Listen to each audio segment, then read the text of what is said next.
morning, OHS. What a rainy day we had yesterday. Definitely. I think it's going to continue on all this weekend. I heard some meteorological reports are saying it's supposed to rain this weekend. So for those camp class people that are going, it's Friday, Saturday, Sunday. You guys are going to have to bring some raincoats and maybe an umbrella like Gracie and I have displayed here. Good idea. You do not want to be stuck without your raincoat or your umbrella all weekend. That's right. You'll get pretty Stay bad. dry. So while you're making your little packing list and checking things off, you're going to want to throw in some rain protective gear. A flashlight is also mentioned there. That's really important because we're doing some games at night and in the dark. That a flashlight will be really helpful for, and some really warm clothes because it might get a little chilly at night. So that's just some final camp class news that's happening. Tomorrow it's pre-camp class day and we're so excited for it to happen. We can't wait to see everyone there. Yeah, so make sure everyone has paid their fee and their parent and teacher form is in. That would be awesome.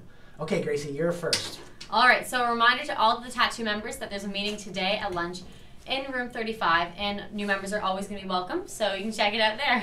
All right, OHS, we got to give ourselves a little pat on the back, sorry if I'm poking you, That's Gracie, okay. because we have surpassed this year's goal for the Terry Fox Walk with a total of $1,643.15 just on the side crazy. there. So this is absolutely incredible. Remember, our goal was $1,000, or no, not $1,000, but a goal or $1 for every student and staff member. Yeah. So together we have made a difference, and we have made Terry Fox's dream come true. All right, so if you have the moment during the day, make sure to walk by our Wall of Hope in the cafeteria where we have all the participants that were in our Terry Fox Walk who may have put a sign there. Yes, so thank you guys for all of your support. So if you guys are looking for maybe a new way to meet some people and you want to be involved in your school and community, we know there's plenty of people that like that. And maybe if you're looking for some volunteer hours for a resume or an application, you guys might want to listen up to this And that time of the year is coming up now, Jackson. Exactly. Applications are starting to go in.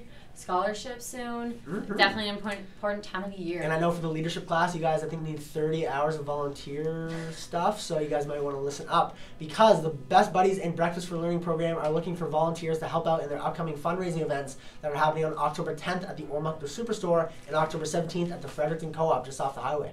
So all money raised for these events will go to our school to help support the two programs. So if you're looking for experience bagging groceries and have a few hours to spare, make sure to stop by room 42, the Healthy Learner's Office, to volunteer.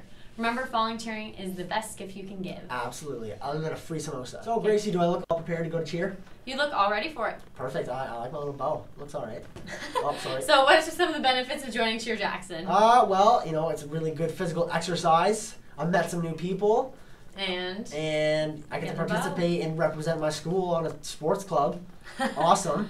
All right, so I heard that they are changing the information a bit. The meeting dates might be switching around. Okay. So well, I'm sure Jackson will be sure to update you on that, though. Sure, maybe on Monday we'll have you a little updated list for the cheer tryout, so you guys are going to want to stay tuned. It's a really interesting thing. I've gone to all the provincials every year I've been in high school, and it's a really cool competition. All right, so we'll let you know if there's any updates on that. Perfect. So just a reminder to all the student council representatives, you guys need to get your teacher form signed in so you guys can attend the planning day tomorrow, Friday, for camp class, or else you cannot go if you do not get your form in to Miss Kennedy. Today is the final day. So get today. It's important. Yes. All right, so now's the day before camp class. And everyone needs their packing list and to make sure that they have a flashlight. I believe Jackson made sure that you remember that earlier. That's right. So again, a second reminder, don't forget. Yes, warm clothes, flashlight, rain stuff, and it's going to be a fantastic time.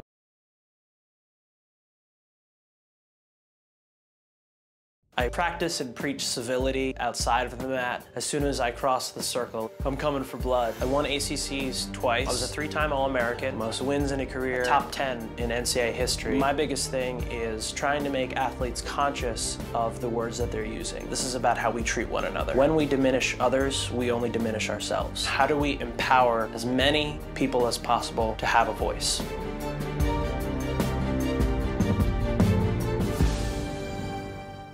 My given name is Herbert Hudson Taylor IV. It's a mouthful. I started wrestling when I was like 5. I didn't care whether I won or lost. I don't think I knew whether I was winning or losing. Little did I know that I was implicitly learning all the tricks and kind of gaining the muscle awareness to become a successful wrestler. And my high school was actually the #1 ranked wrestling high school in the country. Ended up being a top-ranked recruit and really had my option to probably go to a lot of different schools. When it came to the University of Maryland, I believed that I could accomplish all of my athletic goals, but also accomplish all of my academic goals. I spent 4 years as a college wrestler. Wrestling is part of who I am, it's part of how I see myself and how I, by virtue of that, interact with the world.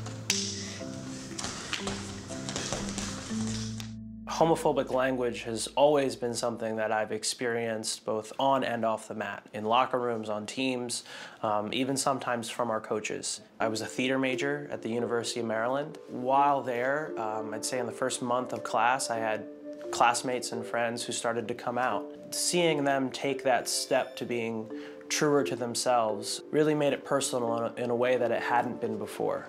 And then to go back to the locker room, back with the people who I should be most in line with, and hear them use that homophobic and derogatory and demeaning language made me realize that this wasn't what I wanted of my sport, this isn't what I want of my teammates, and made me realize that I was in a unique position to do something about it.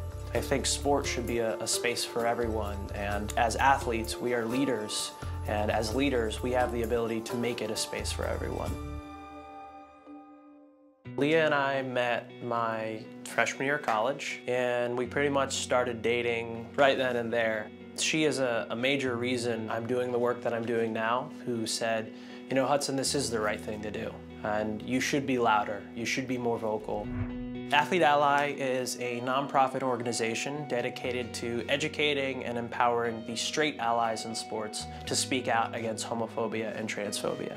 A lot of the work that I do stems from me traveling to various schools and talking to the athletic departments, talking to the captains, talking to the coaches, and really just educating them about the voice that they can have and the difference they can make in the lives of others. I have a pledge that I've encouraged a lot of different folks to sign, so it's the Athlete Ally Pledge. It's an affirmative statement that says, you know, I pledge to living by a new standard of athletic integrity and welcoming and respecting all people regardless of their perceived or actual sexual orientation, gender identity, or gender expression. This all started with that first initial pledge and trying to get as many athletes and coaches to sign the pledge as possible, because that's an enormous statement to have a coach or a team sign that pledge collectively. Now, Athlete Ally, we have about almost 30 Athlete Ally ambassadors at universities across the country. And these are student athletes who want to make a difference on their team, at their school. There's always an assumption that in order to be an ally, you must be gay, or you must have a sibling or a friend who's immediately affected by LGBT issues.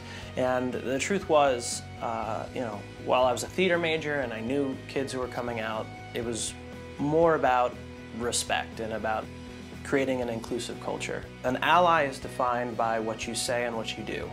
So if you are inclusive and respectful of other people through your words and actions, by virtue of that, you are an ally. Hold the deck for me. Yeah, just right at the fingertips. That's perfect. As a member of the LGBT community myself, I simply never will be that straight ally. What Hudson is doing to have the courage to defy the status quo speaks volumes and basically transcends anything that we would hope to do. This is the gym. This is where we have our home wrestling duels. So we'll put the mat in the center and we'll put bleachers up around. As a coach, it's a little different. The power dynamic is different. My role as a leader is different. So I've treaded carefully because I don't want to be forcing any athletes to have specific beliefs. I just want to enable a safe culture. So the way that I've primarily tried to do that, both at Columbia and elsewhere, is by trying to instill an honor code. Really just be conscious of your words and make other people feel safe and included in our athletic space. Increasingly, we're having more and more athletes come out, and that is making coaches aware that this is not something that is foreign, this is not something that doesn't affect them. And when that happens, we'll be able to compete at our very best. We'll be able to also look back on our time as athletes and leaders and really be proud of the legacy that we've left behind. We're all in this together, so I think it's important for us to share the responsibility of changing the athletic culture together. So our next reminder is that there's a Best Buddies meet and greet today at lunch in the gym. And I know a lot of people may not know what Best Buddies is if they're new to the school, but it's a program I've actually been in for 2 years now. Yes, you have. It's such a great program, and it's taking students around the school. They get to meet and become friends with different students with intellectual and developmental disabilities. And it's a great way to make new friends and meet new people. And I know that we also have that big groceries event for them and Breakfast for Learning. That's coming up, yep. So that's another way to get involved as well. Awesome. So, guys, be there or be square. Question number 1. What is the name of the highest mountain in North America? Mount McKinley. That's right. Question number 2. It begins with an M and is sometimes called Indian corn. What is it? Maize. That's right. What is the sum of 54 and 47? 101. Excellent. And in what board game, first published in 1995, do players represent settlers and colonies on the fictional island of Catan? Settlers of Catan. Good job. Reach for the Top is a school trivia group. Come find us Mondays and Fridays at lunch in room 273. Which trivia group meets Mondays and Fridays at room 275 at lunch? Reach for the top! And that's all we have for announcements today, guys, so you have a great Thursday. Have a great Thursday.